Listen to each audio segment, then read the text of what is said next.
पूरा परिवार पिकनिक के सारे सामान के साथ घर से बाहर खड़ा था। रमन और आतिश गाड़ी की डिग्गी में सामान रखते हैं। फिर प्रेम जी और हेमा जी, दादू दादी एक गाड़ी में निकल जाते हैं। रमन, सौम्या और आतिश नायरा एक गाड़ी से निकलते हैं। गाड़ी में तेज धीमी आवाज में गाना चल रहा था। गाड़ी चलाता आतिश साथ में उस गाने को गुनगुना रहा था। तैनू तकिया बिना नी दिल रसदा, मोहल्ले बिचों कुछ ना करी। उसके गाना गुनगुनाने पर सौम्या उसे छेड़ते हुए बोली, तुम्हारे पीछे ही बैठी है, जब चाहे तब देखो, किसने मना किया है। सौम्या के बोलते ही आदिश की नज़र मिरर से होते हुए नायरा की नज़रों से जा मिलती है। उसे देख नायरा अपनी नज़रें नीची कर लेती है। आदिश भी वहां से अपनी नज़रें हटा लेता है और अपना ध्यान सामने लगा लेता है। गाड़ी की स्पीड थोड़ी तेज थी, क्योंकि आदिश गाड़ी तेज स्पीड में ही चलाता था। ब्रेकर आने पर स्पीड की वजह से गाड़ी हल्की सी उछलती है। गाड़ी चलते ही नायरा तेजी से अपने पेट पर हाथ रख लेती है और दूसरे हाथ से आगे सीट को पकड़ लेती है। नायरा, तुम ठीक हो? सौम्या ने उसे कंधे पर हाथ रखते हुए पूछा, तो नायरा ने हाँ में गर्दन हिला दी। सौम्या फिर आदि से बोली, आदि, गाड़ी की स्पीड थोड़ी कम रखो, पीछे नायरा है, उसे प्रॉब्लम होगी। ओके भाभी, आदिश ने कहा। और थोड़ी देर बाद सब लोग पिकनिक वाली जगह पर पहुंच चुके थे। सब लोग कालीन बिछाकर धूप में बैठ जाते हैं। लब अपने खिलौने के साथ खेलने लगता है, यहाँ से वहाँ घूमते हुए। आदिश भी उठकर लब के साथ फुटबॉल खेलने लगता है। वो उसके साथ खेल कम रहा था और उसे परेशान ज़्यादा कर रहा था। वो फुटबॉल को इस हाथ से उस हाथ में उछाल रहा था। नन्हा लब उस तक पहुंच ही नहीं पा रहा था। उसे लब को परेशान करते देख दादी ने कहा, यह लड़का कभी बड़ा भी होगा क्या? खुद बाप बनने वाला है, लेकिन हरकतें बिल्कुल बच्चे जैसी है इसकी। सही है ना दादी? इंसान के अंदर बचपना मौजूद रहना चाहिए, वरना रमन को देखो, मुझे तो उन्हें देखकर ये लगता है कि अब वो कभी बचपन में भी शैतानी करते होंगे। लव आदि के साथ रहता है इसलिए वो थोड़ा शैतान है, वरना अगर रमन पर जाता तो बिल्कुल उन्हीं के जैसा होता। दूर खड़े फोन पर बात करते रमन को देख सौम्या ने कहा, दोनों भाई स्वभाव में बिल्कुल एक दूसरे से अलग हैं। रमन जहाँ सीधा और सुलझा है, तो वहीं आदि बिल्कुल शैतान और नटखट है। हेमा जी ने फ्रूट्स काटते हुए कहा। उनके पास बैठी नायरा पहले आदिश की तरफ देखती है और फिर रमन की तरफ। उसकी रमन से ज्यादा बातें नहीं होती थी, लेकिन रमन उसे बिल्कुल सुलझा इंसान लगा। सबसे बातें करती नायरा को अजीब महसूस होता है, तो वह वहां से उठते हुए हेमा जी से पूछती है, माँ, वो मुझे थोड़ा अजीब सा महसूस हो रहा है, तो क्या मैं थोड़ी देर खुली हवा में टहल लूँ? हाँ बेटा, जाओ, हेमा जी ने कहा। नायरा वहां से उठकर उस तरफ आ जाती है जहाँ फूलों के पेड़ थे। लब के साथ खेलता आदिश बिना उसकी तरफ देखे ही बोलता है, ज्यादा दूर मत जाना यहाँ से। नायरा हाँ में गर्दन हिला, टहलते उन फूलों को छूकर देखने लगती है। उस जगह से कुछ दूर एक गाड़ी आकर रुकती है। गाड़ी में बैठा शख्स फोन पर किसी से बात कर रहा था। कहाँ हो तुम मानवी? इस जगह के पूरे 10 चक्कर लगा चुका हूँ, लेकिन तुम्हारा अभी तक कोई अता पता नहीं है। उस शख्स के सिर्फ होंठ दिखाई दिए। बस आ रही हूँ baby, just wait 15 minute. Phone पर दूसरी तरफ से आवाज आई। उसके बाद उस शख्स ने फोन काट दिया और गेट खोल गाड़ी से बाहर आया। यह शख्स और कोई नहीं बल्कि अबीर ही था। वो गाड़ी से टिककर किसी का इंतजार करने लगा। फूलों के पौधों की तरफ घूमती नायरा को अब थोड़ा अच्छा महसूस हो रहा था। नायरा एक गुलाब के फूल को तोड़कर प्यार से उसे निहारते हुए मुस्कुरा उठती है, लेकिन उसकी मुस्कान उस वक्त फीकी पड़ जाती है जब उसकी नज़र कुछ दूरी पर खड़े अबीर पर जाती है। अबीर? नायरा के हाथ से फूल छूटकर नीचे जा गिरा। वो बिना सोचे समझे उस तरफ दौड़ पड़ी। अबीर? वो इस वक्त हाँफ रही थी। अबीर को लगा कि मानवी होगी, तो वो पीछे पलटकर जैसे ही कुछ कहने को हुआ, सामने खड़ी नायरा को देख उसके शब्द उसके मुंह में ही रह गए। अबीर? अबीर, तुम कहाँ चले गए? तुम्हें पता भी है कि मैंने उस दिन तुम्हारा कितना इंतजार किया? नायरा अबीर के थोड़ा पास आई। अबीर के चेहरे पर नायरा को देख गुस्से वाले भाव आ जाते हैं और कठोरता से बोला, तुम तुम यहाँ क्या कर रही हो? हट जाओ मेरी नजरों के सामने से। नायरा को अबीर से ऐसे व्यवहार की उम्मीद नहीं थी। अबीर का ऐसे रूखापन देख वो हैरान थी। वो आगे बढ़ अबीर का चेहरा छूते हुए बोली, अबीर, तुम ये क्या बोल रहे हो? क्या तुम वो बातें, वो सपने भूल गए जो हमने कभी साथ मिलकर देखे थे? क्या भूल गए हो हमारे उन पलों को जो हमने एक दूसरे के साथ बिताए थे? क्या भूल गए उस घर को जहाँ हम दोनों शादी के बाद रहने वाले थे। तो क्या भूल गए हमारे बच्चे को? अभी नायरा के हाथों को झटकते हुए गुस्से से बोला। हाँ, भूल गया हूँ, क्योंकि वो मैं कभी याद रखना भी नहीं चाहता था। तुम मेरे लिए बस एक टाइम पास थी। मैंने तुम्हारा यूज किया और छोड़ दिया। नायरा ये सब सुन बिल्कुल सुन्न हो गई। उसे अपने कानों पर जैसे यकीन ही ना हो रहा हो। उसे विश्वास करना मुश्किल हो रहा था। सामने खड़े उस इंसान की बातों पर, जो कभी उसे प्यार के वादे करता था, उसके साथ शादी के सपने देखता था। अबीर की बातों पर नायरा को अभी भी विश्वास नहीं हो रहा था। उसे विश्वास करना मुश्किल हो रहा था कि क्या यह वही अबीर है जो कभी उससे प्यार के दावे करता था। नायरा की आंखों से आंसू गालों पर लुढ़क आए। लब के साथ खेलते आदिश की नज़र उस तरफ चली जाती है जहां नायरा और अबीर खड़े थे। नायरा को किसी अनजान लड़के के साथ देख आदिश ने अपने माथे पर बल डाले। ये किससे बात कर रही है? कौन है ये लड़का? जाकर देखना पड़ेगा। आदिश उस तरफ अपने कदम बढ़ाता है।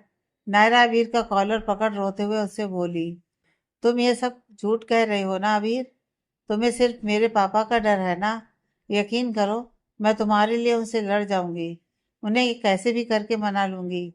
लेकिन प्लीज, तुम ऐसे मत बोलो कि मैं तुम्हारे लिए सिर्फ टाइम पास थी। तुम मुझसे कोई प्यार नहीं करते थे। अबीर उससे अपनी कॉलर छुड़ाते हुए बोला, अब जो तुम थी मेरे लिए वही तो मैं तुम्हें बोलूंगा ना स्वीट हार्ट। और क्या कहा तुमने? डर? डरता तो मैं अपने भी बाप से नहीं हूँ, तो तुम्हारे बाप से क्या डरूंगा? जब मैं तुम्हारे लिए सिर्फ टाइम पास थी तो फिर क्यों उस रात मेरे करीब आए थे? अभी मेरे बारे में नहीं तो कम से कम अपने बच्चे के बारे में ही सोच लो। ये तुम्हारा ही अंश है। रोते हुए नायरा ने अबीर का हाथ पकड़कर अपने पेट पर रखा। अबीर अपना हाथ वहां से हटा, चेहरे पर तिरछी मुस्कान लिए बेशर्मी से बोला, मैं कैसे मान लूं कि ये बच्चा मेरा ही है? जैसे तुम मेरे साथ उस रात सोई थी, क्या पता वैसे ही किसी और। अबीर इससे आगे कुछ बोलता उससे पहले उसके गाल पर एक थप्पड़ आकर लगता है। थप्पड़ इतनी तेज था कि अबीर का चेहरा एक बारगी दूसरी तरफ घूम जाता है। उसके सामने खड़ी नायरा गुस्से से हाँफ रही थी। अबीर गुस्से से नायरा की तरफ पलटता है और उसे पीछे धकेलते हुए चीखा, तुम्हारी इतनी हिम्मत कि तुमने मुझ पर हाथ उठाया? उसे पीछे धकेलने से नायरा पीछे एक पत्थर से टकरा जाती है और बैलेंस बिगड़ने से खुद को संभाल नहीं पाती है। गिरने के ख्याल से उसका हाथ अपने पेट पर चला जाता है, लेकिन वो गिरती नहीं है, क्योंकि वक्त पर आकर आदिश उसे संभाल लेता है। वो नायरा को आराम से खड़ा करते हुए उसे पूछता है, तुम ठीक हो ना नायरा? उन दोनों को साथ देख कबीर चेहरे पर तिरछी मुस्कान लिए बोला, ओह, तो तुमने शादी कर ली? तभी मैं सोचूं कि मांग में सिंदूर और गले में मंगलसूत्र किसके नाम का है। तो इस शहर के सबसे फेमस एडवोकेट आदिश गुप्ता से तुमने शादी की है? सही है। वैसे नायरा, कहीं ये बच्चा इसका तो नहीं? अबीर ने बेशर्मी से नायरा की तरफ देखा। आदिश नायरा के आगे आते हुए अबीर को गुस्से से घूरते हुए बोला, हाँ, है ये मेरा बच्चा। क्या कर लोगे तुम? जो उखाड़ना है उखाड़ लो। मुझे क्या उखाड़ना है भला? जो लड़की शादी से पहले जब किसी के साथ सो सकती है, उसके लिए शादी के बाद तो ये सब चीजें नॉर्मल ही होंगी, है ना नायरा? अबीर भद्दी सी हंसी हंसने लगा। आदिश, जिसने अपना गुस्सा अब तक कंट्रोल कर रखा था, वो फूट पड़ा। आदिश एक तेज मुक्का सीधा अबीर के मुंह पर मारता है और फिर से रिपीट करता है। अबीर भी आदि को मुक्का जड़ देता है। उन दोनों को लड़ते देख नायरा आदिश का हाथ पकड़ते हुए बोली, नहीं आदिश, प्लीज उसे मत मारो। आदिश हैरान था नायरा को देखकर। अबीर मौके का फायदा उठाकर एक मुक्का सीधे आदिश के मुंह पर जड़ देता है। आदिश इस हमले के लिए तैयार नहीं था, तो वो हल्का सा दूसरी तरफ घूम जाता है। आदिश, नायरा चीखी। अबीर उसे मारने के लिए आगे बढ़ता है, तो नायरा उसे रोकने के लिए जैसे आगे आती है, तो अबीर बड़ी बेदर्दी से उसे गाड़ी के बोनट की तरफ धकेल देता है। नायरा का पेट गाड़ी के बोनट से टकरा जाता, अगर आदिश अपना हाथ बीच में ना करता तो। अब तुमने हद पार कर दी है अबीर। आदिश के माथे की नसें तन गई थी। वो बिना सोचे समझे अबीर की गर्दन पकड़ उसका सिर गाड़ी के बोनट पर दे मारता है। दोबारा अगर नायरा को हाथ भी लगाया तो सारी जिंदगी जेल में काटेगा फिर। आदिश उसके बालों को पकड़ उसका चेहरा पीछे की तरफ खींचते हुए बोला, ये देख नायरा, आंखों में आंसू लिए बोली। आदिश, नहीं। आदिश अबीर को वही जमीन पर पटक वहां से आगे बढ़ते हुए बोला, चुपचाप मेरे पीछे आ जाओ। आदिश चलते हुए आदिश खुद का चेहरा फोन में देखता है और जेब से रुमाल निकाल नोटों के पास लगा खून साफ करने लगा। कट लगने की वजह से आदिश को दर्द होता है, तो वो हल्का सा सिसका। आदिश, मैं कर दूं? नायरा ने उसके पास आकर कहा, लेकिन आदिश उसे इग्नोर कर वहां से आगे बढ़ जाता है। सबके बीच आकर आदिश हेमा जी से कहता है, मॉम, मॉम मैं घर जा रहा हूँ। घर? लेकिन क्यों आदि? दोपहर होने को आई है, थोड़ी देर बाद सब साथ ही चलते हैं ना? हेमा जी ने कहा। नहीं मॉम, मुझे अभी जाना है, आदिश ने बिना किसी भाव के कहा। एक काम करो, नायरा को भी अपने साथ ले जाओ, अब उसे थोड़े आराम की जरूरत है। हेमा जी ने कहा तो आदिश बेरुखी से बोला, मुझे किसी को साथ नहीं ले जाना, वो आप लोगों के साथ आ जाएगी। तुम्हें नायरा को अपने साथ ले जाने में कोई दिक्कत है? प्रेम जी ने थोड़ी सख्ती से कहा। आदिश उन्हें कुछ न कह सका और रमन की तरफ देखकर बोला, भाई मैं घर जाकर ड्राइवर के साथ गाड़ी भिजवा दूंगा। इतना बोल वो वहां से आगे बढ़ गया। नायरा आदिश के साथ जाना चाहती थी, उस पर हेमा जी ने भी कह दिया था, तो उसे कोई बहाना नहीं बनाना पड़ा। नायरा थोड़ा तेज कदमों से चलते हुए आदिश के पीछे आती है। आदिश वहां से चला आता है। नायरा को आदिश से बात करनी थी, तो वो भी उसके पीछे आती है। आदिश गुस्से में तेज कदमों से चल रहा था। उसके पीछे आती नायरा को उसके साथ कदम मिलाने के लिए लगभग दौड़ना पड़ रहा था। आदिश, मेरी बात तो सुनो, क्या हुआ है तुम्हें? नायरा तेज कदमों से चलते हुए आदिश से बात करने की कोशिश करती है। आदिश बिना कोई जवाब दिए तेजी से गाड़ी की तरफ चला आता है।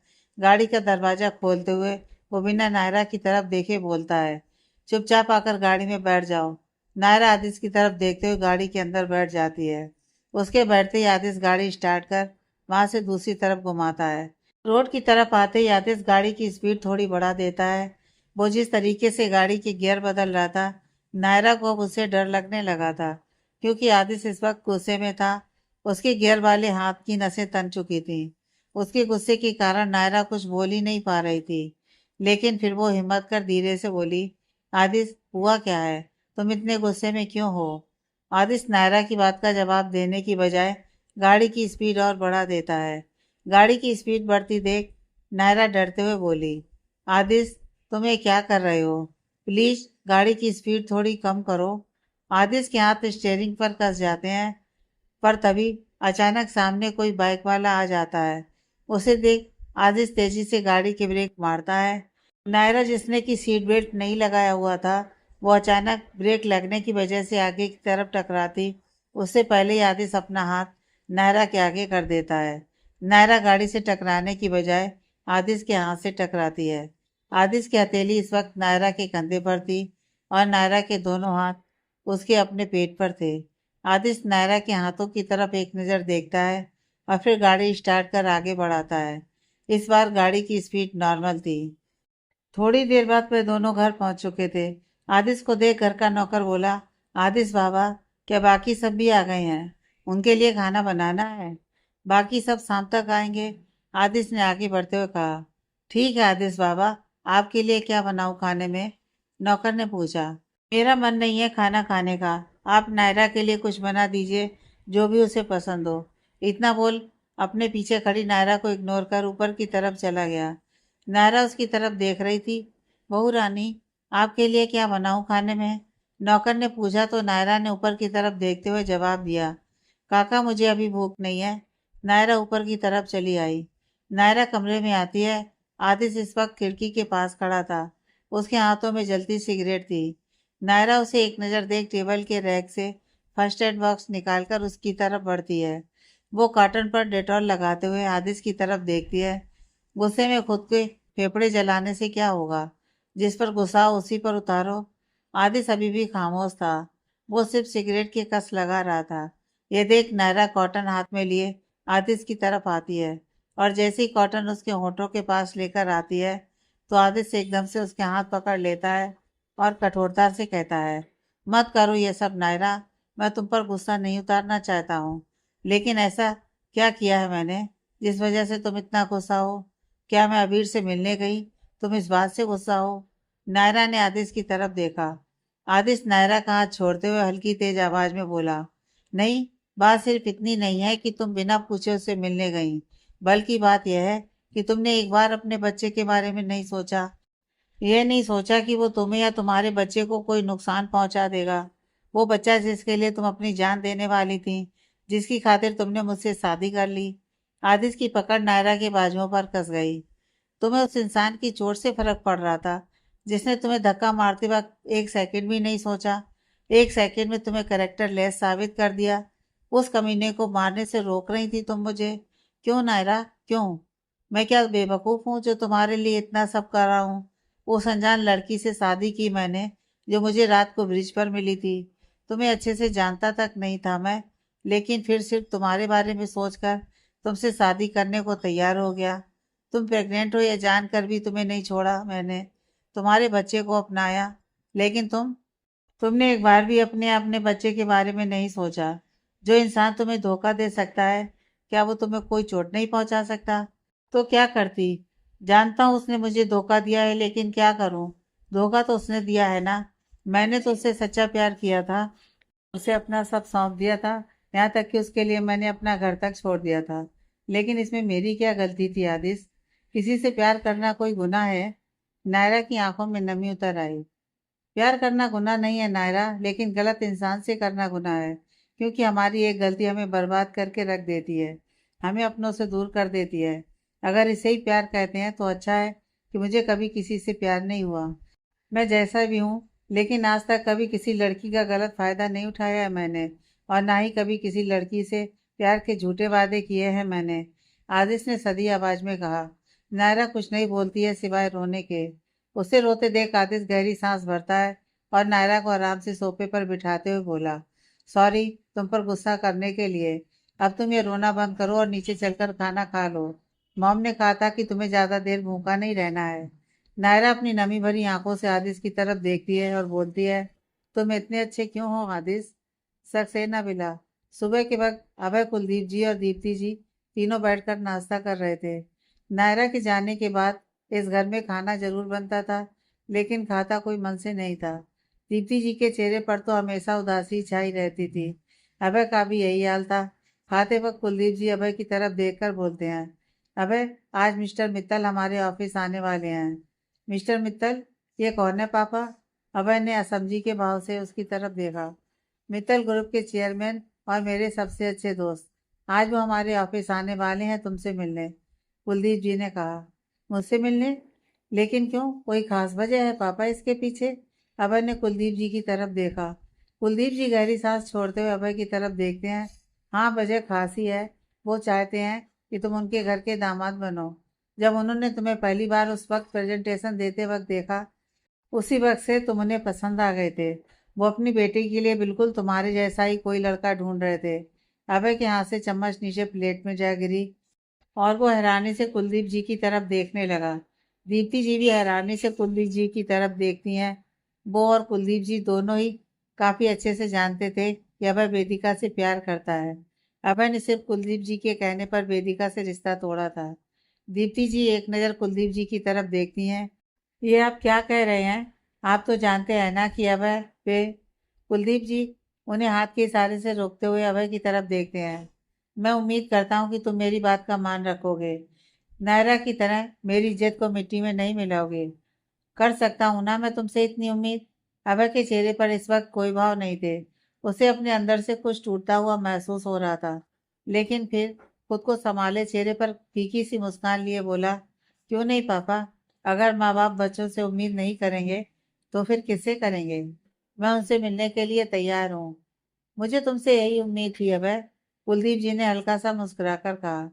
अब अभय का मन ना तो वहां रुकने का था और ना ही कुछ खाने का, तो वो थोड़ा बहुत बेमन से खाकर वहां से उठकर अपने कमरे की तरफ चला गया। कमरे में आकर वो अपने अलमारी खोल एक तस्वीर बाहर निकालता है, जो कि वेदिका की थी। उसे तस्वीर को देखते हुए अभय 1 साल पीछे चला जाता है। फ्लैशबैक। कपड़ों के ढेर के बीच बैठी वेदिका न जाने अब तक कितने ही कपड़े पहनकर ट्राई कर चुकी थी, लेकिन उसे फिर भी कुछ जम नहीं रहा था। कपड़ों के ढेर से एक ऑलिव ग्रीन सूट निकालकर वेदिका अभय की तरफ देखती है। अभय, यह सूट कैसा लगेगा मुझ पर? बहुत अच्छा लगेगा बेदू। तुम पर तो हर कलर अच्छे लगते हैं।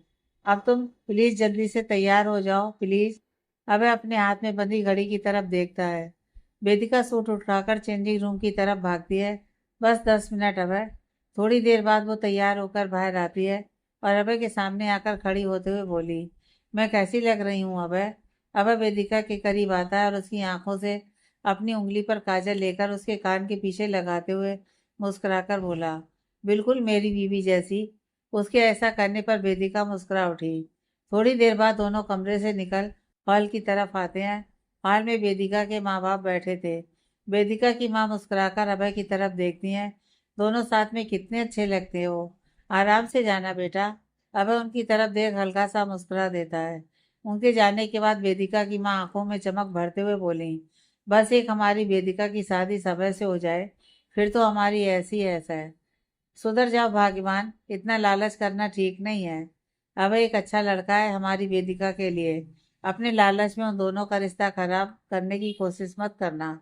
वेदिका के पापा ने कहा, तुम तो चुप ही रहो।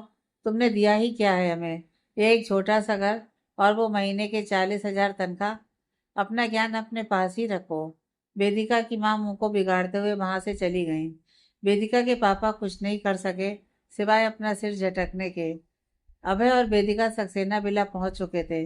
गाड़ी से उतर अभय वेदिका की तरफ आता है और गाड़ी का गेट खोल अपने हाथ आगे करता है। चले वेदिका।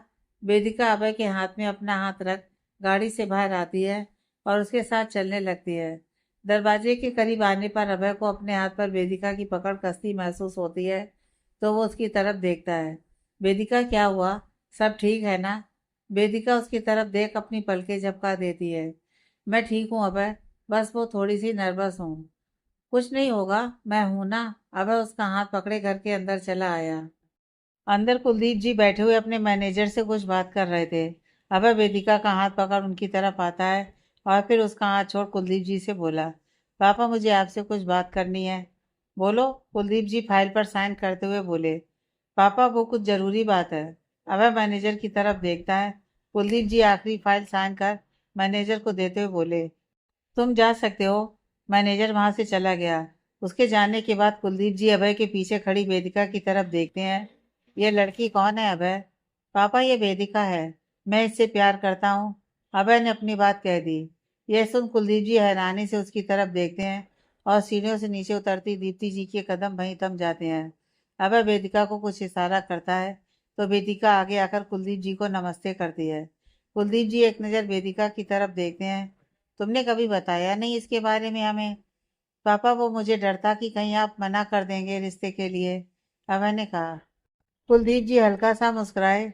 मना क्यों करता, तुमने बताया तो होता। आखिर बच्चों की खुशी से बढ़कर बाप माँ के लिए और क्या है। वैसे तुम्हारे पापा कौन सी कंपनी के ऑनर हैं? कुलदीप जी ने वेदिका से पूछा। अंकल मेरे पापा एक क्लर्क है, किसी कंपनी के ऑनर नहीं। वेदिका ने धीरे से जवाब दिया। लेकिन उसे यह बात अच्छी नहीं लगी। अच्छा, कुलदीप जी बोले। थोड़ी देर फिर वो कुछ सोचते रहे और फिर चेहरे पर मुस्कान लिए बोले, मुझे अच्छी लगी ये लड़की। तुम्हें भी पसंद तो क्यों ना परसों तुम दोनों की सगाई का फंक्शन रखा जाए। वेदिका सुन थोड़ी हैरान थी तो वहीं अभय का चेहरा खिल उठा। वो खुशी से आकर कुलदीप जी के गले लग गया। थैंक यू सो मच पापा, थैंक यू सो मच। आपको पता है मैं पहले थोड़ा परेशान था क्योंकि मुझे यह डर था कि कहीं आप इस रिश्ते के लिए मना ना कर दें। कुलदीप जी हल्का सा मुस्कुरा दिए। फिर वो वेदिका की तरफ देखते हैं जो कि उन्हें थोड़ी परेशान सी नजर आई। तो वो उससे बोले, क्या हुआ बेटा, कोई परेशानी है क्या? अगर है तो बताओ हमें। नहीं अंकल, कोई परेशानी नहीं है, वेदिका ने कहा। दीप्ति जी नीचे आती हैं। अभय उन्हें वेदिका से मिलवाता है। दीप्ति जी वेदिका से मिलकर सच में बहुत खुश थी। थोड़ी देर बातचीत के बाद अभय और वेदिका वहां से चले जाते हैं। उनके जाने के बाद दीप्ति जी कुलदीप जी से बोली, आप सच में खुश हैं ना इस रिश्ते से? आपको वेदिका अच्छी लगी? कुलदीप जी हल्का सा मुस्कुराए। पसंद और नापसंद से कोई फर्क नहीं पड़ता जब इंसान आपकी बराबरी का ना हो। उनकी बात सुनकर दीप्ति जी को एक अनजाने डर ने घेर लिया। सभी मेहमान आ चुके थे। सक्सेना विला के बाहर एक सफेद गाड़ी आकर रुकती है जिसमें से वेदिका और उसकी माँ बाप बाहर आते हैं। अभय गेट के पास खड़ा उनका ही इंतजार कर रहा था। वो वेदिका के माँ बाप को नमस्ते करता है और फिर वेदिका की तरफ देखकर बोलता है, बहुत अच्छी लग रही हो आज। वेदिका उसकी तरफ देख हल्का सा मुस्कुरा देती है। फिर वो जैसे ही अंदर चलने को होते हैं तो अभय वेदिका से पूछता है, तुम्हारा भाई नहीं आया? नहीं, वो आज उसका इंटरव्यू था तो मैंने ही मना कर दिया। कैरियर पहले है, वेदिका ने कहा। फिर सब अंदर चले आते हैं। नायरा वेदिका को देख जल्दी से उसके पास चली आती है। आप आज बहुत ब्यूटीफुल लग रहे हैं। Thank you. वेदिका मुस्कुरा दी। वेदिका की माँ चारों तरफ देखते हुए चली जा रही थी। उन्होंने ऐसी पार्टी पहले कभी नहीं देखी थी। चलते हुए वो हल्का सा कुलदीप जी से टकरा जाती हैं। माफ कीजिए, वो मैं ऊपर की तरफ देख रही थी। वेदिका की माँ ने कहा, कोई बात नहीं, बड़े लोगों की पार्टी में आने पर अक्सर ऐसा हो ही जाता है। अब आपने पहले तो कभी ऐसी पार्टियां देखी नहीं होंगी। उनकी आवाज में एक तंज था। थोड़ी देर बाद सगाई का मुहूर्त होता है। नायरा दोनों की अंगूठियां लेकर आती है। वेदिका की माँ भी अपनी अंगूठियां निकाल लेती हैं। नायरा खुश थी, तो वहीं दीप्ति जी के चेहरे पर एक अनजाना डर था। कुलदीप जी के चेहरे की तिरछी हंसी सब कुछ बयान कर रही थी। वेदिका जैसे ही अभय के हाथ में अंगूठी पहनाने को होती है, तो कुलदीप जी वेदिका के हाथ में पकड़ी अंगूठी की तरफ इशारा करते हुए बोले, तो अब तुम मेरे बेटे को यह चांदी से बनी अंगूठी पहनाओगी? हमारे घर के नौकर भी सोने की अंगूठियां पहनते हैं। सब हैरानी से उनकी तरफ देखते हैं। पापा आप ये, कुलदीप जी हाथ के इशारे से उसे रोकते हुए बोले, कुछ गलत नहीं कहा है मैंने। इस लड़की की इतनी औकात नहीं है कि हमारे घर की बहू बने। एक मामूली से क्लर्क की बेटी से शादी करवाऊंगा मैं तुम्हारी? काफी अच्छे से जानता हूँ मैं ऐसे लोगों को। पहले किसी अमीर घर के लड़के को फंसाते हैं और धीरे धीरे उसकी प्रॉपर्टी पर हक जताने लगते हैं। पापा आप ये क्या बोल रहे हैं? अभय ने धीरे से कहा, मैं सच कह रहा हूँ बेटा। यकीन ना हो तो तुम ये ऑडियो सुन लो। वो अपना फोन अभय के आगे कर देते हैं। माँ, अब हम लोग बहुत जल्द करोड़पति बनने वाले हैं। बहुत पैसा है अभय के पास। मैंने उसे अपने प्यार के जाल में फंसा लिया है। उस बेवकूफ को लगता है कि मैं उससे प्यार करती हूँ, जबकि ऐसा कुछ नहीं है। मैं उससे शादी सिर्फ और सिर्फ पैसों के लिए कर रही हूँ। जिस दिन मैं उसकी सारी प्रॉपर्टी अपने नाम करवा लूंगी, उस दिन धक्के मारकर मैं उसे अपनी जिंदगी और घर से दोनों से बाहर फेंकवा दूंगी। वाह मेरी बेटी, वाह तूने तो कमाल कर दिया, कोई औरत बोलती है। फिर तीन लोगों के हंसने की आवाज के साथ ऑडियो बंद हो जाता है। अब बोलो बेटा कि मैं गलत हूँ या सही? कुलदीप जी की आवाज में भारीपन था। अभय सीधा वेदिका के पास आता है और उसकी बांह पकड़ते हुए पूछता है, वेदिका क्या ये सब सच है? बोलो, प्लीज चुप मत रहना। वेदिका जैसे ही कुछ बोलने को होती है, तभी उसके फोन पर अननोन नंबर से मैसेज आया, अगर अपने भाई को सही सलामत देखना चाहती हो तो अपना मुंह बंद रखना। वो मैसेज पढ़ वेदिका सुन पड़ गई। वेदिका के पापा अभय से बोले, अभय बेटा, हमारी वेदिका ऐसी नहीं है। वो ऐसा कभी नहीं कर सकती है। फोन में जो आवाज थी वो मेरी ही थी। कुछ गलत नहीं कहा है मैंने। मैं कोई प्यार व्यार नहीं करती तुमसे। मैं तुमसे शादी सिर्फ और सिर्फ पैसों के लिए करना चाहती थी। सब सही जा रहा था, अगर बीच में तुम्हारा यह बाप ना आता तो। वेदिका की तेज आवाज गूंज उठी। अभय के दिल में तीर सा चुभा वेदिका की बातों से, और वो आवाज में भारीपन लिए उससे बोला, क्यों किया तुमने ऐसा वेदिका? प्यार करता था मैं तुमसे। मैंने तुम्हें बाकी लड़कियों से अलग समझा, लेकिन तुम भी सब जैसी ही निकली। गलती मेरी है, जो मैंने पैरों की धूल को सर का ताज समझने की भूल की। अच्छा हुआ जो वक्त रहते मुझे तुम्हारी सच्चाई पता चल गई। चली जाओ मेरी नजरों से दूर। दोबारा अपनी शकल भी मुझे मत दिखाना। वेदिका की बाईं आंख से आंसू की बूंद गाल पर लुढ़क आई।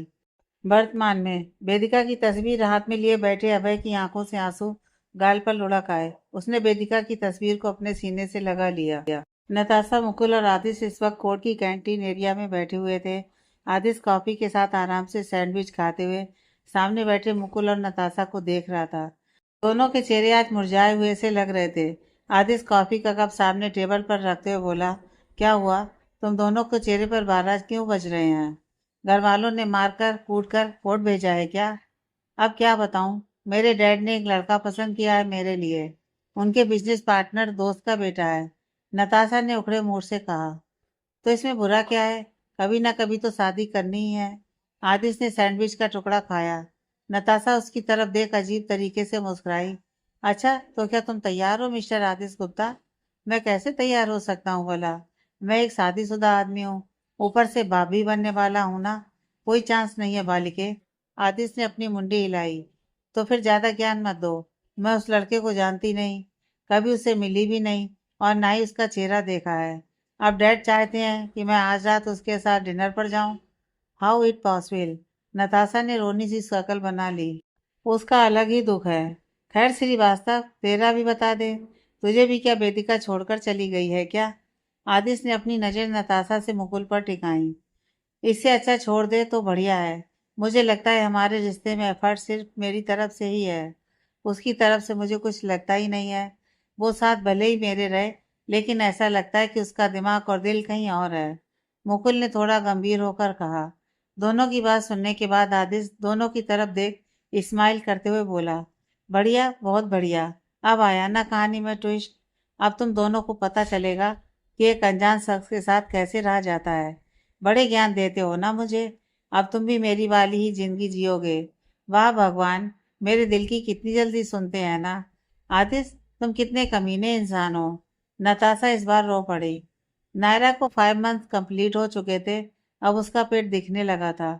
नायरा इस वक्त बाउल में वेफर्स लिए आराम से खा रही थी। उसके बाजू में दूध और फ्रूट्स रखे हुए थे, जिन्हें उसने अभी तक छुआ भी नहीं था। आदिश बाथरूम में नहाकर अपने बाल पोंछते हुए बाहर आता है। वो इस वक्त सिर्फ लोअर में था। बाल पोंछते हुए वो बेड की तरफ आता है तो उसकी नज़र टेबल पर रखे ट्रे की तरफ जाती है, जिसमें दूध का गिलास और फ्रूट्स का बाउल वैसे का वैसा ही रखा हुआ था। आधे से देख नायरा की तरफ पलटता है। तुमने अब तक ये दूध क्यों नहीं पिया? आदिश, प्लीज समझो ना, इसका टेस्ट मुझे बिल्कुल भी अच्छा नहीं लगता है। दूध पीने के बाद मेरा मन उल्टी करने जैसा होने लगता है। नायरा ने अजीब सा मुंह बनाया।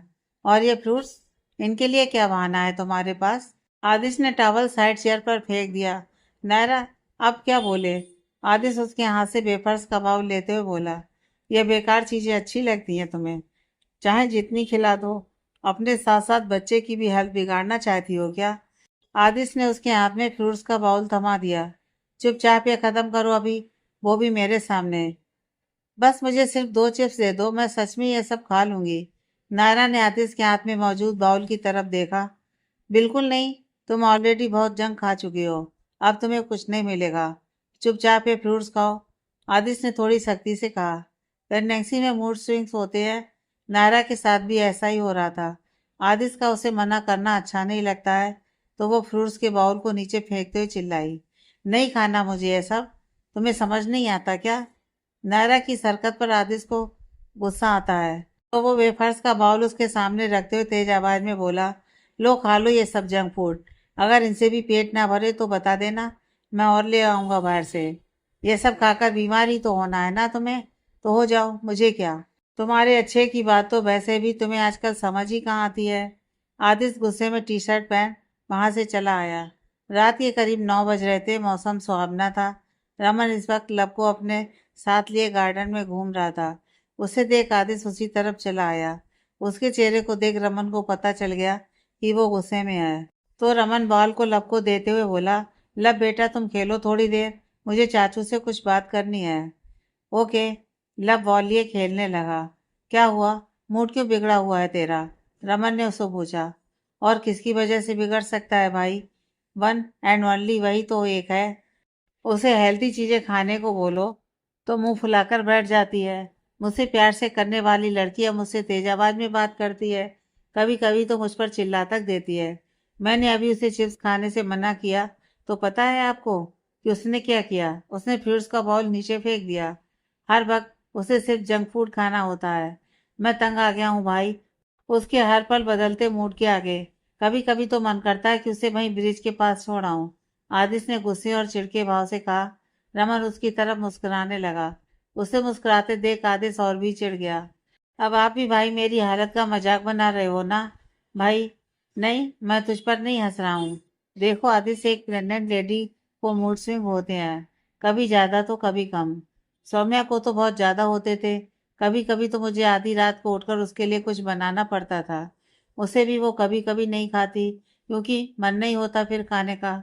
लेकिन फिर मैंने कभी उस पर गुस्सा नहीं किया, उसे कभी डांटा नहीं, बल्कि उसके सारे मूड स्विंग को प्यार से हैंडल किया। एक औरत जब मौत के मुंह के करीब जाकर इतना दर्द सहकर हमारे अंश को जन्म दे सकती, तो क्या हम उसके लिए इतना भी नहीं कर सकते? रमन ने बड़ी समझदारी से अपनी बात कही। तो आप भाभी से प्यार करते थे, लव आपका अपना बेटा था। यहाँ ना तो बच्चा मेरा है और ना ही मैं नायरा से प्यार करता हूँ, तो फिर मैं क्यों उसके मूड स्विंग्स हूँ? आदिश ने बच्चों जैसे मुंह बनाकर कहा। रमन उसकी तरफ पलटा और उसके कंधे पर अपना हाथ रखते हुए बोला, माना कि तू उससे प्यार नहीं करता, लेकिन प्यार से समझा तो सकता है ना उसे। ऐसे वक्त में उसे साथ और तेरी केयर की जरूरत है। बाकी तू खुद समझदार है आदिश, मुझे कुछ कहने की जरूरत नहीं है। आदिश रमन की कई बातों को सोचने लगा। आदिश जब अपने कमरे में वापस आता है तो उसके हाथों में कुछ था। नायरा कमरे में कब से यहाँ से वहां चक्कर काट रही थी। आदिश को देखते ही वो आई और सिर झुकाए बोली, सॉरी आदिश, मुझे तुमसे ऐसे बात नहीं करनी चाहिए थी, लेकिन सच में मेरा यकीन करो, मैं ऐसा जानबूझकर नहीं करती हूँ। पता नहीं क्यों, लेकिन कभी कभी मुझे ऐसे अजीब सी चिड़चिड़ाहट होती है। कोई मुझे कुछ खाने को मना करे तो गुस्सा आने लगता है। मैं पहले ऐसी नहीं थी आदिश। आदिश हाथ में मौजूद आइसक्रीम बॉक्स को टेबल पर रखते हुए नायरा से बोला, सॉरी बोलने की कोई ज़रूरत नहीं है, मैं समझ सकता हूँ तुम्हारी हालत। नायरा कुछ बोलती उससे पहले ही उसकी नज़र आइसक्रीम बॉक्स पर चली गई, तो वो जल्दी से उसे उठाते हुए आंखों में चमक लिए बोली, ये तुम मेरे लिए लाए हो? हाँ, लेकिन एक साथ में पूरी नहीं खानी है। आदिश उससे बॉक्स लेकर बाउल में थोड़ी आइसक्रीम डाल देता है। नायरा बैठकर आराम से उसे खाने लगती है। आदिश रमन की बातों को सोचते हुए नायरा से बोला, नायरा एक बात पूछूं, कहीं तुम्हें आधी रात को कुछ खाने की क्रेविंग तो नहीं होती है ना? अभी तक तो नहीं, लेकिन तुम ये सब क्यों पूछ रहे हो? नायरा ने खाते हुए पूछा। कुछ नहीं, बस ऐसे ही। तुम खाओ। आदिश उठकर दूसरी तरफ चला गया। सुबह के वक्त नायरा मंदिर में दादी के पास बैठी भगवत गीता सुन रही थी। इससे उसके मन को सुकून मिलता था। लब्बी नायरा के पास बैठा हुआ था। आदिश तैयार होकर नीचे आता है।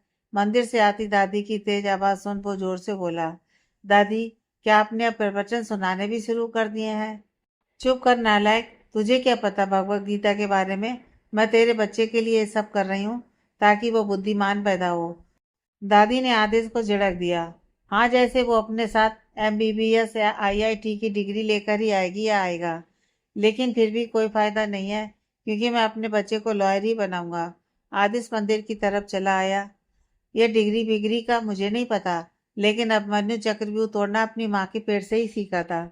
ऐसे वक्त में एक माँ को अच्छी चीजें देखनी चाहिए, अच्छी अच्छी बातें सोचनी चाहिए, ताकि बच्चा भी वैसे ही बातें सीखे। दादी ने कहा, क्या फायदा दादी, मैं उसे बिगाड़ ही दूंगा, है ना लब? आदिश झुककर लब को हाई फाई देता है। तू नहीं सुधरेगा ना? दादी ने उसे घूरा तो आदिश आगे बढ़ दादी के गाल को चूमते हुए मुस्कुराया। मैं बिगड़ा ही कब था डार्लिंग? नालायक, दादी को डार्लिंग बुलाता है। दादी ने हल्के से उसका कान मरोड़ा।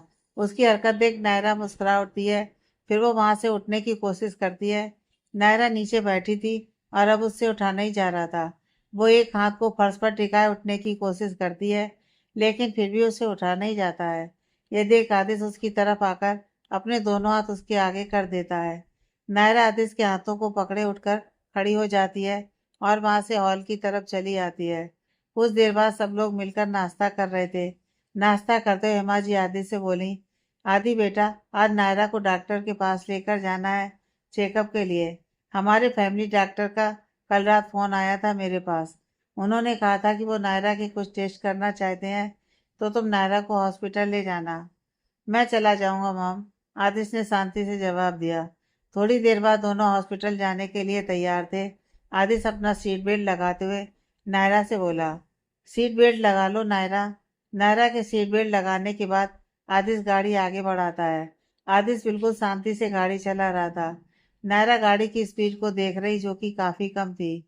आदिश ऐसी स्पीड में कभी भी गाड़ी नहीं चलाता था। वो गाड़ी की स्पीड काफी तेज रखता था, लेकिन आज गाड़ी की स्पीड कम थी और म्यूजिक सिस्टम भी बंद था। नायरा से रहा नहीं गया तो उसने पूछा, आज तुमने म्यूजिक सिस्टम ऑन नहीं किया? ऐसे ही ड्राइव कर रहे हो?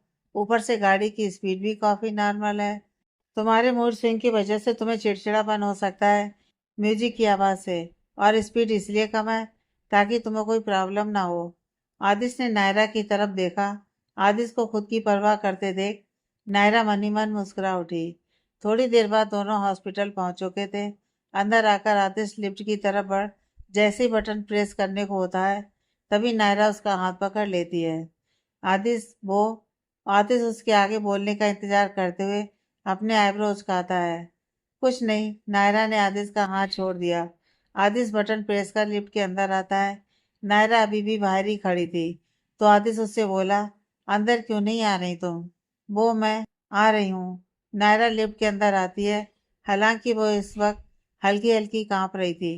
आदिश का ध्यान इस वक्त फोन में था। थर्ड फ्लोर आने पर आदिश बाहर आता है। जल्दी से नायरा भी उसके पीछे आ जाती है। आदिश फोन जेब में रख पीछे पलटता है तो पाता है कि नायरा का चेहरा पसीने से भीगा हुआ था। यह देख वो हैरानी से बोला, ये तुम्हें इतना पसीना क्यों आ रहा है? क्या हुआ? वो वो मुझे लिफ्ट से फोबिया है। लिफ्ट के अंदर आते ही मेरा ब्लड प्रेशर एकदम लो हो जाता है। नायरा ने अपना चेहरा पोंछते हुए कहा। पहले क्यों नहीं बताया? तुम ठीक हो ना अभी? आदिश ने चिंतित भाव से पूछा। नायरा हाँ में गर्दन हिला देती है। डॉक्टर से चेकअप के बाद दोनों हॉस्पिटल से बाहर आ जाते हैं। गाड़ी के पास आते ही आदिश का फोन बजने लगता है तो वो नायरा को अंदर बैठने का कहकर फोन पर बात करने लगता है। नायरा जैसे ही गाड़ी के अंदर बैठने को होती है तभी उसकी नज़र उसे कुछ दूरी पर खड़े अभय पर चली जाती है।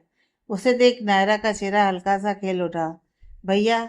सामने अभय को देख नायरा उस तरफ दौड़ चली। वो उसके पास आकर बोली, भैया! अभय के कानों में जैसे उसकी आवाज गई वो तुरंत पीछे पलटा। सामने नायरा को देख उसकी खुशी का कोई ठिकाना ना रहा था और उसने झट से नायरा को अपने सीने से लगा लिया। नायरा भी रो पड़ी। अभय प्यार से नायरा का माथा चूमते हुए बोला, कहाँ चली गई थी तुम? एक बार भी हमारे बारे में नहीं सोचा। तूने सोचा भी है कि तेरे जाने के बाद क्या हाल हो गया है माँ का? वो रोज तुझे याद करती हैं। कहाँ थी तुम इतने दिन? नायरा खामोश हो जाती है। वहीं अबा का ध्यान नायरा की मांग और उसके गले की तरफ जाता है तो वो हैरानी से बोलता है, तुमने शादी कर ली नायरा? भैया वो। नायरा अपनी बात पूरी करती उससे पहले ही कोई उसके कंधे से पकड़कर दूसरी तरफ मोड़ता है और एक थप्पड़ सीधा नायरा के गाल पर आ लगता है। नायरा लड़खड़ा जाती है तो अभय जल्दी से उसे पकड़ लेता है। सामने खड़े कुलदीप जी गुस्से से कांप रहे थे। वो फिर से नायरा की तरफ बढ़ते उससे पहले कि उनके बीच में आदिश आकर खड़ा हो जाता है। उसे देख कुलदीप जी तेज आवाज में बोले, हटो मेरे सामने से। आज मैं इस लड़की को जिंदा नहीं छोड़ूंगा। हाँ तो लगाकर दिखाइए। मारने की बात तो दूर है। आदिश ने उनकी आंखों में आंखें डालकर कहा। क्या कर लोगे तुम? लगते क्या हो तुम इसके? कुलदीप जी ने गुस्से से कहा। पति? जी मैं इस लड़की का पति हूँ। तो इस नाते अगर आपने नायरा को दोबारा छुआ भी तो अच्छा नहीं होगा आपके लिए। आदिश ने तेज आवाज में कहा। कुलदीप जी नायरा की तरफ देखते हैं। तो इसके लिए तुम घर से भागी थी? एक बार भी मेरे बारे में ख्याल नहीं आया तुम्हें? एक बार भी मेरी इज्जत के बारे में नहीं सोचा तुमने? कुलदीप जी नायरा की तरफ बढ़ते उससे पहले ही अभय बोल गया, पापा प्लीज, नायरा प्रेग्नेंट है। कुलदीप जी के कदम जहाँ थे वहीं थम गए और उनके हाथों की मुट्ठियां कस गईं। एक नज़र अभय के पास खड़ी नायरा की तरफ देखते हैं। अब जब तुम अपनी जिंदगी में इतना आगे बढ़ ही चुकी हो तो जाओ, तुम हमारी तरफ से बिल्कुल आज़ाद हो। मर तो तुम मेरे लिए उसी दिन गई थी जिस दिन तुम घर से भागी थी। आज मैं तुमसे मेरे सारे रिश्ते तोड़ता हूँ। आज के बाद मेरी कोई बेटी नहीं है। मर गई मेरी बेटी मेरे लिए, आज और अभी से। पापा! नायरा रोने लगी। कुलदीप जी नायरा से नजर हटा वहां से आगे बढ़ जाते हैं। अभय अभी भी वहीं था। वो नायरा का माथा चूमते हुए बोला, तुमने बिल्कुल सही लड़का चुना है अपने लिए नायरा। मुझे माफ कर देना। मैं तुम्हारे लिए कुछ नहीं कर सकता नायरा। अबे सुना नहीं तुमने कि मैंने क्या कहा? कुलदीप जी की तेज आवाज आई। अबे जाते जाते आदिश से बोला, मेरी बहन का ख्याल रखना आदिश। वो चला गया। उसके जाते ही नायरा रो पड़ी। उसे रोते देख आदिश नायरा के सामने आते हुए बोला, नायरा तुम ये रो। उसके शब्द उसके मुंह में ही अटक गए क्योंकि नायरा रोते उसके सीने से आ लगी। वो सुबह सुबह कर रो रही थी। उसके आंसू आदिश को अपने सीने पर महसूस हो रहे थे और उसका दिल तो जैसे बाहर आने को था। आदिश प्यार से उसकी पीठ पर और सिर पर सहलाते हुए बोला, चुप हो जाओ नायरा, वरना तुम्हारी तबीयत खराब हो जाएगी। और अगर तुम्हारी तबीयत खराब हुई तो इसका असर बच्चे पर पहले होगा ना। प्लीज रोना बंद करो। नायरा आदिश के सीने से लगी सुबकते हुए बोली, मेरे साथ ही ऐसा क्यों हुआ? मेरी क्या गलती थी? भगवान ने मेरे साथ इतना बुरा क्यों किया? मैंने तो कभी किसी का बुरा नहीं चाहा है, फिर मेरे साथ ही ऐसा क्यों हुआ? आदिश नायरा को खुद से दूर कर उसका चेहरा अपने हाथों में भरते हुए बोला, भगवान कभी भी हमारे साथ कुछ गलत नहीं करते हैं। वो जो भी कुछ हमारे साथ करते हैं उसमें हमारी कोई भलाई छुपी होती है जो सही वक्त आने पर हमें पता चलती है। नायरा आदिश की तरफ देखने लगती है। आदिश नायरा का मुंह ठीक करने के इरादे से बोला, माना कि मैं बहुत हैंडसम हूँ, लेकिन इसका ये मतलब तो नहीं है ना कि तुम मुझे यूं देखती ही रहो। नायरा जानती थी कि आतिश सिर्फ उसे हंसाने के लिए ये सब कर रहा है, तो वो उसकी खुशी के लिए ना चाहते हुए भी हल्का सा मुस्कुरा देती है। गुड, चलो अब घर चलते हैं, आदिश ने नायरा का हाथ पकड़ते हुए कहा। आदिश के हाथ में अपना हाथ देख नायरा अभय की कई बात सोचने लगी। तुमने बिल्कुल सही लड़का चुना है अपने लिए नायरा। वहीं चलते हुए आदिश खुद से बड़बड़ाया। ओह, तो इसलिए उस दिन उस कंपनी के बाहर नायरा नाम का बोर्ड लगा था। मतलब अभय नायरा का भाई है। कुलदीप जी और अभय घर आ चुके थे। कुलदीप जी जहाँ गुस्से में थे, तो वहीं अभय मन ही मन खुश था नायरा के लिए। कुलदीप जी हॉल की तरफ जाने के बजाय सीधे अपने कमरे की तरफ बढ़ जाते हैं और जाते जाते नौकर को अपने लिए चाय लेकर आने को कहते हैं। हॉल में इस वक्त दीप्ति जी अकेली बैठी हुई थी। अभय उनके पास आता है और उनके हाथ में अपना हाथ लेते हुए उनकी तरफ देखता है। माँ, माँ मैं कुछ बताना चाहता हूँ आपको। क्या बेटा? दीप्ति जी ने उसकी तरफ देखा। माँ, मैं आज नायरा से मिला। आपको पता है हमारी नायरा माँ बनने वाली है। अभय की आंखों में खुशी झलक रही थी। दीप्ति जी ये सुनते ही हैरान और खुश दोनों थी। वो अपनी खुशी जाहिर करते हुए अभय का कंधा छूते हुए बोली, तू सच कह रहा है अभय? तू नायरा से मिला था? हाँ माँ, मैं आज नायरा से मिला था। नायरा ने अच्छा लड़का ढूंढा है अपने लिए। वो इस शहर का फेमस लॉयर है। नायरा खुश है माँ उसके साथ। अभय ने दीप्ति जी के हाथ पर अपना हाथ रखते हुए कहा। दीप्ति जी भगवान से मन ही मन प्रार्थना करती हैं, हे भगवान, मेरी बच्ची और उसके बच्चे की हमेशा रक्षा करना, उन्हें हर बुरी नज़र से बचाना। आदिश और नायरा घर आते हैं। उन्हें देख दादी के पास बैठी हेमा जी ने पूछा, आ गए तुम दोनों? डॉक्टर ने क्या बताया नायरा? सब ठीक है ना बेटा? आदिश नायरा की तरफ देखता है। नायरा धीरे से चलकर उनके पास आती है। सब ठीक है माँ। डॉक्टर ने बताया कि बच्चा बिल्कुल ठीक है और वो अच्छे से ग्रो कर रहा है। चलो अच्छा है, सब ठीक है। वैसे तुमने कुछ खाया? उन्होंने पूछा। नायरा नामे गर्दन हिला देती है। ये देख दादी ने आदिश को डांटा। नालायक कहीं का, तूने नायरा को अभी तक भूखा रखा। उसने बोला ही नहीं कि कुछ खाना है, आदिश ने मुंह बनाते हुए कहा। अब वो बोलती तब तो उसे कुछ खिलाता क्या? दादी ने कहा। भूख तो मुझे भी लगी होगी ना, लेकिन फिक्र आपको सिर्फ नायरा की है। इतनी जल्दी पार्टी बदल ली, धोखेबाज डार्लिंग। आदिश ने जानबूझकर डार्लिंग शब्द कहा। फिर से डार्लिंग? रुक, मैं तुझे बताती हूँ। दादी उठकर आदिश की तरफ आती हैं। उन्हें अपनी तरफ आता देख आदिश यहाँ से वहाँ भागने लगता है। तभी दादू उस तरफ आ जाते हैं। आदिश जल्दी से उनके पास आकर उन्हें अपने आगे कर देता है। दादू बचाइए मुझे आपकी बीवी से। आदिश उनकी बाँह पकड़ लेता है। अरे क्या हुआ भाग्यवान, ऐसे क्यों भाग रही हो? गिर गई ना इस उम्र में तो फिर हड्डियां भी नहीं जुड़ेंगी, दादू ने दादी से कहा। इस लड़के ने मुझे फिर से डार्लिंग कहा, दादी बोली। क्या डार्लिंग कहा? मतलब तू मेरी भाग्यवान को छेड़ रहा था? दादू ने आदिश का हाथ पकड़ उसे अपने सामने किया। समझिए ना दादू, अब बाहर किसी लड़की को छेड़ूंगा तो लोग कहेंगे कि एक वकील होकर ऐसा करता है, इसलिए आपकी वाली को छेड़ रहा हूँ ताकि घर का मामला घर में ही रहे। आदिश दादू की तरफ देख आई विंग कर देता है। रुक, तुझे मैं बताती हूँ। दादी आदिश के पीछे थी और उनके पीछे दादू। आदिश को उन दोनों को परेशान करने में बड़ा मजा आ रहा था। पहले पकड़ कर तो दिखाइए मुझे। अब आप दोनों बूढ़े हो चुके हैं, कहाँ आप मुझे पकड़ पाएंगे? आदिश यहाँ से वहां भाग रहा था, तभी दादू अपने सीने पर बाईं तरफ हाथ रखते हुए जोर से चीखे। आदि आदिश से देख घबराकर जल्दी से उनके पास आया। उसके रुकते ही दादी आदिश का कान पकड़ते हुए बोली, अब आया ना तू हाथ? दादू ये तो चीटिंग है, आदिश ने उन्हें घूरा। मैं तेरे बाप का भी बाप हूँ बेटा, तेरे बराबर दौड़ नहीं सकता तो क्या हुआ, बुद्धि तो है ना मेरे पास। दादू ने आदिश का कंधा सहलाया। हेमा जी आदिश की हरकतों पर हंसते हुए नायरा की तरफ देखती हैं। ये ऐसा ही बचपन से बिल्कुल नटखट बच्चों का बाप बनने जा रहा है, लेकिन हरकतें खुद की बच्चों जैसी हैं। अच्छा ही है ना माँ, इंसान के अंदर हमेशा उसका बचपना जिंदा रहना चाहिए। नायरा ने आदिश की तरफ देखा। उसका मुस्कुराता हुआ चेहरा नायरा के दिल में कुछ कुछ हलचल कर रहा था। रात के करीब 10 बज रहे थे। आदिश इस वक्त कहीं जाने के लिए तैयार हो रहा था। वो गुनगुनाते हुए परफ्यूम लगा रहा था। कमरे में दूध का गिलास लेकर अंदर आती नायरा आदिश को तैयार देखकर बोली, तुम कहीं जा रहे हो क्या? हाँ, आदिश ने घड़ी पहनते हुए कहा। लेकिन इस वक्त रात के 10 बजे तुम कहाँ जा रहे हो?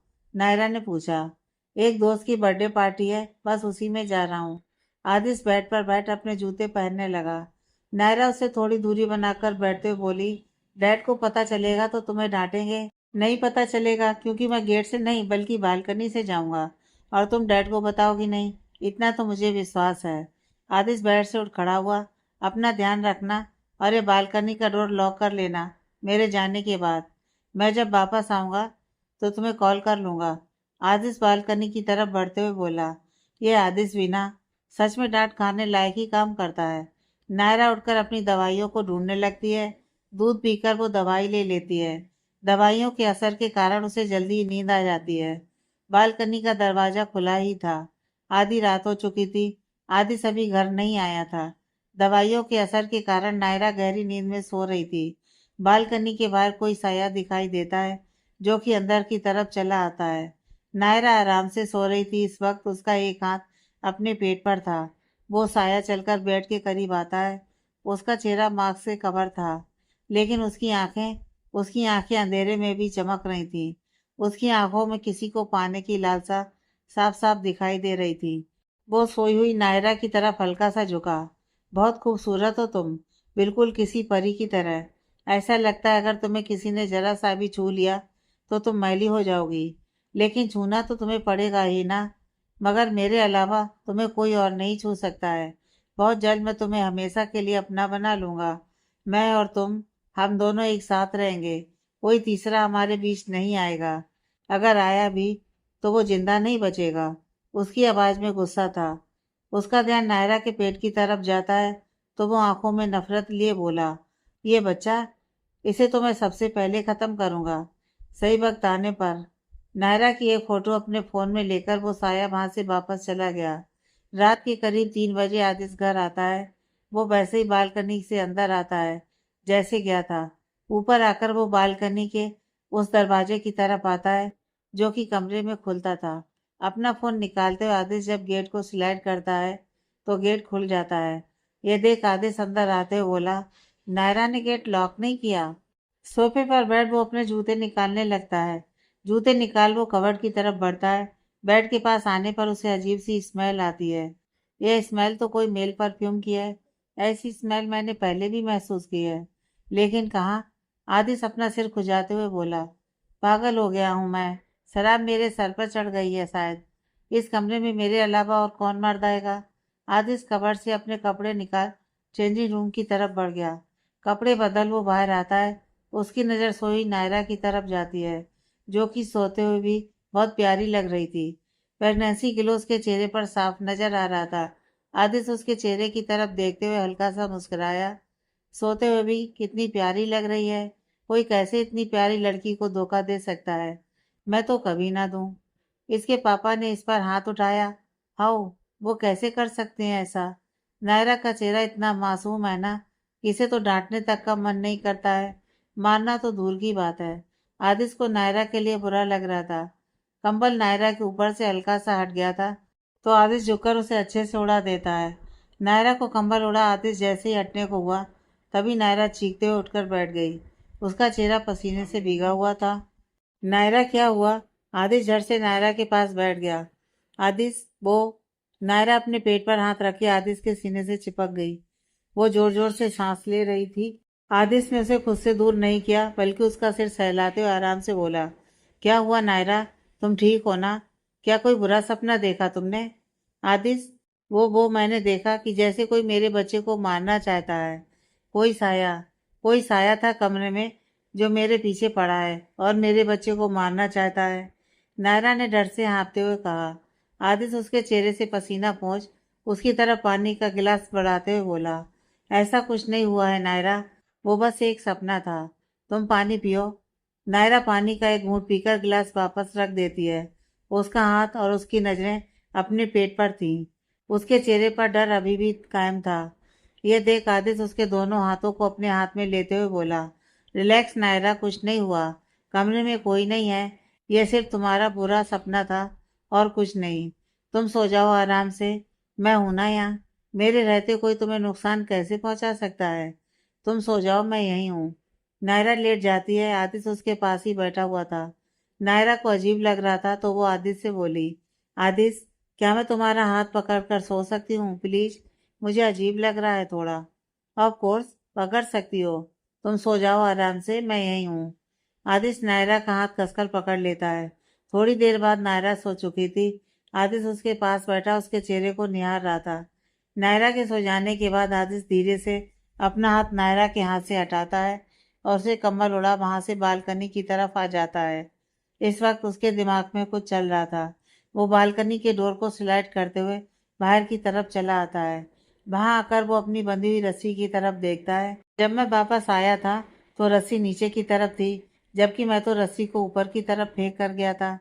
कमरे में मेल परफ्यूम की स्मेल आना और रस्सी का नीचे होना, मतलब कि मेरे जाने के बाद कोई कमरे में आया था। आदिश के चेहरे के भाव गंभीर हो गए।